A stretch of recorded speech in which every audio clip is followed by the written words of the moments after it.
ಇದು 50% ಸಬ್ಸಿಡಿ ಸಿಗೋ ಕೇಂದ್ರ ಸರ್ಕಾರದ ಸ್ಕೀಮ್. ಸಬ್ಸಿಡಿ ಮಾತ್ರ ಅಲ್ಲ, 50% ಲೋನ್ ಕೂಡ ಸರ್ಕಾರನೇ ಕೊಡುತ್ತೆ.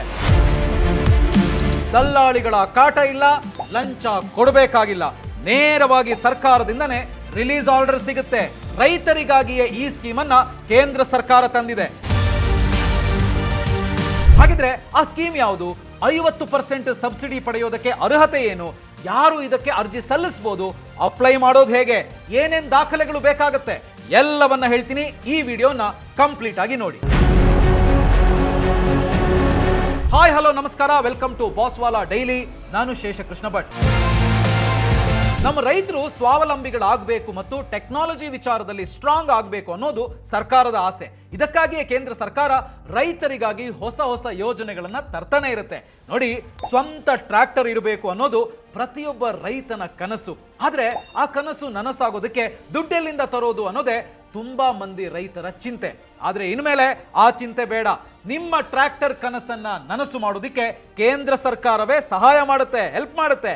ಟ್ರ್ಯಾಕ್ಟರ್ ಖರೀದಿಸೋದಿಕ್ಕೆ ಕೇಂದ್ರ ಸರ್ಕಾರ ಬರೋಬ್ಬರಿ 50% ಸಬ್ಸಿಡಿ ಕೊಡುತ್ತೆ. ಅಂದ್ರೆ 10 ಲಕ್ಷದ ಟ್ರ್ಯಾಕ್ಟರ್ ನಿಮಗೆ ಕೇವಲ 5 ಲಕ್ಷಕ್ಕೆ ಸಿಗುತ್ತೆ.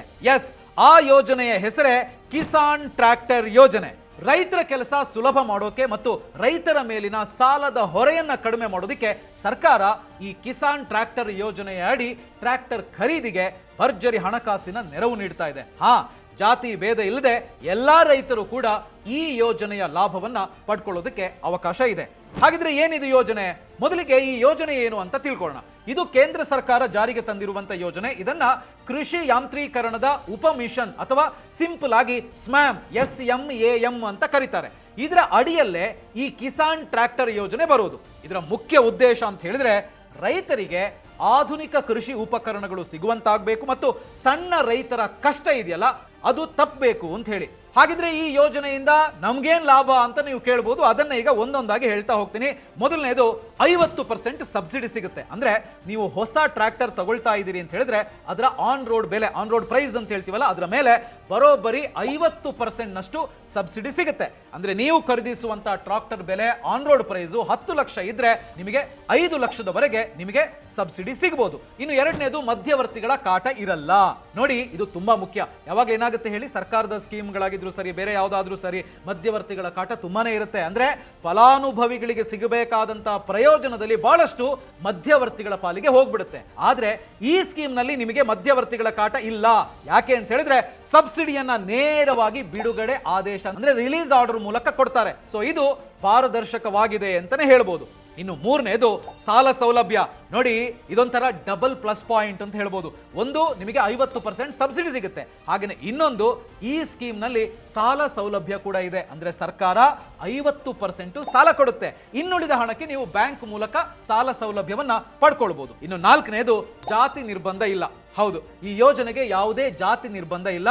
ಅದು ಜನರಲ್, OBC, SC, ST ಹೀಗೆ ಎಲ್ಲಾ ವರ್ಗದ ರೈತರು ಕೂಡ ಈ ಕಿಸಾನ್ ಟ್ರ್ಯಾಕ್ಟರ್ ಸ್ಕೀಮ್ಗೆ ಅರ್ಜಿಯನ್ನ ಹಾಕಬಹುದು. ಯಾರಿಗೆ ಆದ್ಯತೆ? ನೋಡಿ, ಮುಖ್ಯವಾಗಿ ಈ ಸ್ಕೀಮ್ ನಲ್ಲಿ ಸಣ್ಣ ರೈತರು, ಅತಿ ಸಣ್ಣ ರೈತರು ಮತ್ತು ಮಹಿಳಾ ರೈತರಿಗೆ ಈ ಯೋಜನೆಯಲ್ಲಿ ಮೊದಲ ಆದ್ಯತೆಯನ್ನ ನೀಡಲಾಗುತ್ತೆ. ಹಾಗಿದ್ರೆ ಈಗ ನೀವು ಕೇಳ್ಬೋದು, ನಾನು ಇದಕ್ಕೆ ಅರ್ಜಿ ಹಾಕ್ಬೋದಾ, ಅಪ್ಲೈ ಮಾಡ್ಬೋದಾ, ನನಗೆ ಸಿಗುತ್ತಾ ಅಂತ? ಖಂಡಿತ ಹಾಕ್ಬೋದು. ಆದ್ರೆ ಅದಕ್ಕೆ ಒಂದಷ್ಟು ಅರ್ಹತೆಗಳು ಇರಬೇಕು. ಹಾಗಿದ್ರೆ ಆ ಅರ್ಹತೆಗಳು ಏನು? ಅದನ್ನ ಈಗ ಒಂದೊಂದಾಗಿ ನೋಡೋಣ. ಈ ಸ್ಕೀಮಿಗೆ ಅರ್ಜಿ ಹಾಕುವಂತವ್ರು ಅಂದ್ರೆ ಅಪ್ಲೈ ಮಾಡುವಂತವ್ರು ಮೊದಲನೇದಾಗಿ ಭಾರತದ ಪ್ರಜೆ ಆಗಿರಬೇಕು. ಎರಡನೇದು, ನಿಮ್ಮ ವಾರ್ಷಿಕ ಆದಾಯ 2 ಲಕ್ಷ ರೂಪಾಯಿಗಿಂತ ಕಡಿಮೆ ಇರಬೇಕು. ಮೂರನೇದು, ಇದಕ್ಕೂ ಮುಂಚೆ ನೀವು ಟ್ರ್ಯಾಕ್ಟರ್ ಸಬ್ಸಿಡಿಯನ್ನ ಪಡ್ಕೊಂಡಿರಬಾರ್ದು. ಅಂದ್ರೆ ಇದು ಫಸ್ಟ್ ಟೈಮ್ ಆಗಿರಬೇಕು, ಅಂತವರಿಗೆ ಮಾತ್ರ ಸಿಗುತ್ತೆ. ಇನ್ನು ನಾಲ್ಕನೇದು, ಒಂದು ಕುಟುಂಬಕ್ಕೆ ಒಂದೇ ಟ್ರ್ಯಾಕ್ಟರ್ ಸಬ್ಸಿಡಿ ಸಿಗುತ್ತೆ. ಅಂದ್ರೆ ನಿಮ್ಮ ಅಪ್ಪ ತಗೊಂಡಿರ್ಬೋದು ಅಥವಾ ನಿಮ್ಮ ಅಣ್ಣ ತಗೊಂಡಿರ್ಬೋದು, ತಮ್ಮ ತಗೊಂಡಿರ್ಬೋದು. ಅಂದ್ರೆ ಇಡೀ ಫ್ಯಾಮಿಲಿಯನ್ನ ಕನ್ಸಿಡರ್ ಮಾಡಿದಾಗ ಒಬ್ಬರಿಗೆ ಮಾತ್ರ ಇದರ ಬೆನಿಫಿಟ್ ಸಿಗುತ್ತೆ. ಇನ್ನು ಐದನೇದು, ಅತ್ಯಂತ ಪ್ರಮುಖವಾಗಿ ನಿಮ್ಮ ಹೆಸರಲ್ಲಿ ಪಕ್ಕಾ ಭೂ ದಾಖಲೆಗಳು ಅಂದ್ರೆ ಲ್ಯಾಂಡ್ ರೆಕಾರ್ಡ್ಸ್ ಇರಬೇಕು. ಇದೆಲ್ಲ ಅರ್ಹತೆ ಇತ್ತು ಅಂತ ಹೇಳಿದ್ರೆ ನೀವು ಅರ್ಜಿಯನ್ನ ಹಾಕಬಹುದು. ಹಾಗಿದ್ರೆ ಈಗ ಅರ್ಜಿ ಹಾಕೋಕೆ ಏನೇನು ದಾಖಲೆಗಳು ಬೇಕು ಅಂತ ನೀವು ಕೇಳಬಹುದು. ಎಸ್, ಅದನ್ನ ಈಗ ನಾನು ಹೇಳ್ತೀನಿ. ಒಂದು, ಆಧಾರ್ ಕಾರ್ಡು. ಎರಡನೇದು, ಭೂ ಮಾಲೀಕತ್ವದ ಪುರಾವೆ ಅಂದ್ರೆ 8A ಅಥವಾ ಪಹಣಿ RTC ಇರಬೇಕು. ಬೇಕಾಗುತ್ತೆ. ನೆಕ್ಸ್ಟ್ ಬ್ಯಾಂಕ್ ಪಾಸ್ಬುಕ್, ಯಾಕಂದ್ರೆ ಹೇಳಿದ್ರೆ ಸಬ್ಸಿಡಿ ಹಣ ನಿಮ್ಮ ಅಕೌಂಟಿಗೆ ಬರಬೇಕಲ್ಲ, ಆ ಡೀಟೇಲ್ಸ್ ಅವ್ರಿಗೆ ಬೇಕಾಗುತ್ತೆ, ಅದಕ್ಕೋಸ್ಕರ ಬ್ಯಾಂಕ್ ಪಾಸ್ಬುಕ್ ಬೇಕಾಗುತ್ತೆ. ಹಾಗೇನೆ ನಿವಾಸ ಪ್ರಮಾಣ ಪತ್ರ, ರೆಸಿಡೆನ್ಸ್ ಸರ್ಟಿಫಿಕೇಟ್ ಬೇಕಾಗುತ್ತೆ. ಇನ್ನು ನೆಕ್ಸ್ಟ್ ನೀವು ತಗೊಳ್ಳುವಂತ ಟ್ರ್ಯಾಕ್ಟರ್ನ ದರಪಟ್ಟಿ ಅಂದ್ರೆ ಕೊಟೇಶನ್ ಅಂತ ಹೇಳ್ತೀವಲ್ಲ, ಅದು ಬೇಕು. ಅದು ಕೂಡ ಅಧಿಕೃತ ಡೀಲರ್ ಕಡೆಯಿಂದ ನೀವು ತರಬೇಕಾಗುತ್ತೆ. ಕೊನೆಯದಾಗಿ ಪಾಸ್ಪೋರ್ಟ್ ಸೈಜ್ ಫೋಟೋ ಕೂಡ ಬೇಕಾಗುತ್ತೆ. ಸೊ ಇದೆಲ್ಲ ಇಟ್ಕೊಂಡು ನೀವು ಅರ್ಜಿಯನ್ನ ಸಲ್ಲಿಸಬಹುದು. ಹಾಗಿದ್ರೆ ಅರ್ಜಿ ಸಲ್ಲಿಸೋದು ಹೇಗೆ? ಮುಖ್ಯವಾದಂತ ಪ್ರಶ್ನೆ. ಅರ್ಜಿ ಸಲ್ಲಿಸೋದು ಹೇಗೆ ಅಂತ ಹೇಳಿ ನೋಡಿದ್ರೆ ಇಲ್ಲಿ 2 ದಾರಿ ಇದೆ, ಒಂದು ಆನ್ಲೈನು, ಇನ್ನೊಂದು ಆಫ್ಲೈನ್. ಮೊದಲಿಗೆ ಆನ್ಲೈನ್ ನಲ್ಲಿ ಅರ್ಜಿ ಹಾಕೋದು ಹೇಗೆ ಅಂತ ಹೇಳಿ ನೋಡೋಣ. ಸೊ ಹಾಗಿದ್ರೆ ಆನ್ಲೈನ್ ನಲ್ಲಿ ಅರ್ಜಿ ಸಲ್ಲಿಸೋದಕ್ಕೆ ಏನ್ ಮಾಡಬೇಕು ಅಂತ ಕೇಳಿದ್ರೆ, ಈಗ ಸ್ಕ್ರೀನ್ ಮೇಲೆ ಒಂದು ವೆಬ್ಸೈಟ್ ಅನ್ನು ನಿಮಗೆ ತೋರಿಸ್ತಾ ಇದ್ದೀನಲ್ಲ, ಅದಕ್ಕೆ ಹೋಗಿ ನೀವು ಅಪ್ಲೈ ಮಾಡಬೇಕಾಗುತ್ತೆ. ಅದನ್ನ ಹೇಳ್ತೀನಿ ನೋಡಿ, agrimachinery.nic.in,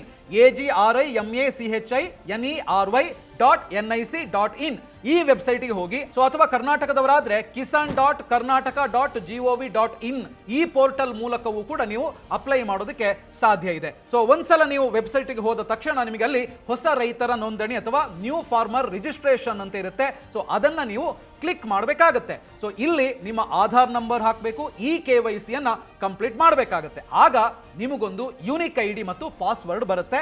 ಅದನ್ನ ನೀವು ಜೋಪಾನವಾಗಿ ಬರೆದಿಟ್ಕೊಳ್ಬೇಕು, ಅಂದ್ರೆ ನೀವು ನೆನಪಲ್ಲಿ ಇಟ್ಕೊಳ್ಬೇಕು. ನಂತರ ಲಾಗಿನ್ ಆಗಿ ಬ್ಯಾಂಕ್ ಡೀಟೇಲ್ಸ್, ಭೂ ದಾಖಲೆಗಳನ್ನ ತುಂಬಬೇಕು. ನಾನು ಮೇಲೆ ಹೇಳಿದಂತ ಡಾಕ್ಯುಮೆಂಟ್ಸ್ ಅನ್ನು ನೀವು ಅಪ್ಲೋಡ್ ಮಾಡಬೇಕಾಗುತ್ತೆ. ಸೊ ಕೊನೆಗೆ ಸಬ್ಮಿಟ್ ಅಂತ ಹೇಳಿ ಕೊಟ್ರೆ ಆಗ ಒಂದು ಅಪ್ಲಿಕೇಶನ್ ID ಸಿಗುತ್ತೆ, ಅದನ್ನ ಇಟ್ಕೊಳ್ಬೇಕು.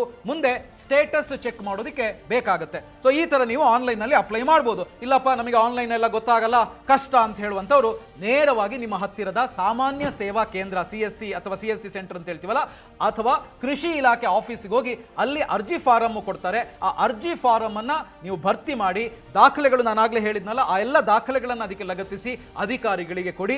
ಅವರು ಪರಿಶೀಲನೆ ಮಾಡಿ, ವೆರಿಫೈ ಮಾಡಿ ಸಬ್ಸಿಡಿ ಅಪ್ರೂವಲ್ ಅನ್ನ ಕೊಡ್ತಾರೆ. ಸೊ ಈ ತರ ನೀವು ಮಾಡಬಹುದು. ಸೊ ಇನ್ನೂ ಕೂಡ ನಮಗೆ ಇದರ ಬಗ್ಗೆ ಮಾಹಿತಿ ಬೇಕು, ಇನ್ನೂ ಕೂಡ ಇದರಲ್ಲಿ ಅಪ್ಲೈ ಮಾಡೋದು ಹೇಗೆ ಗೊತ್ತಾಗಲಿಲ್ಲ ಅಂತ ಹೇಳಿ ನೀವು ನೇರವಾಗಿ ಕೃಷಿ ಇಲಾಖೆಗೆ ಹೋಗಿ ಅಲ್ಲಿ ಕೇಳಬಹುದು. ಅಲ್ಲಿ ತಿಳ್ಕೊಂಡು ನೀವು ಅಪ್ಲೈ ಮಾಡೋದಕ್ಕೆ ಅವಕಾಶ ಇದೆ. ಸೊ ನಾನು ನಿಮ್ಮ ಮಾಹಿತಿಗೋಸ್ಕರ ಇದನ್ನ ಕೊಡ್ತಾ ಇದ್ದೀನಿ. ಸೊ ನೋಡಿದ್ರಲ್ಲ, ಈ ರೀತಿ ರೈತರು ಟ್ರ್ಯಾಕ್ಟರ್ ಖರೀದಿಗೆ ಕಿಸಾನ್ ಟ್ರ್ಯಾಕ್ಟರ್ ಸ್ಕೀಮ್ ನಡಿ 50% ಸಬ್ಸಿಡಿ ಹಾಗೇನೆ 50% ಸಾಲ ಪಡೆದು ಟ್ರ್ಯಾಕ್ಟರ್ ಅನ್ನ ಖರೀದಿಸಿ ಕೃಷಿ ಮಾಡಿ ಯಶಸ್ವಿ ಆಗಬಹುದು. ಸರ್ಕಾರದ ಈ ಸ್ಕೀಮ್ ನಿಜಕ್ಕೂ ಕೂಡ ರೈತರಿಗೆ ವರದಾನ. 50% ಹಣ ಉಳಿಯುತ್ತೆ ಅಂತ ಹೇಳಿದ್ರೆ ಸುಮ್ಮನೆನಾ?